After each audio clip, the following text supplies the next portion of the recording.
Pemirsa ring tanggal 21 Juni, wilangan kasus harian nasional ring rahina kekutus sampun penyuan diri.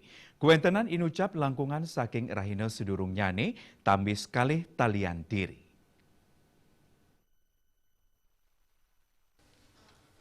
Ngenenin pasien padam COVID-19 kauningin tedun sayang ring rahina sedurung nyane inggih punika kantos limang diri. Selanturnya indik pawahan pasien COVID-19 sanekena dorong ngelangkungin kasus anyar wanta mungguh ring wilangan telung ngatakan diri. Anut saking data Kementerian Kesehatan nyihnayang pawahan kasus COVID-19 wenten langkungan siu tali diri, dados nyane wilangan kumulatif ipun 6 yutaan diri. Kauningin taler pasien sanekenak wenten telung ngatak ulung dese pitu diri. Raris pasien padem wenten kalih diri. Indik wentenan pasien COVID-19 sanekantun kerawat langkungan 11 talian diri, miwah suspek langkungan petang talian diri. Dia Dewi Bali Pos nguningayang.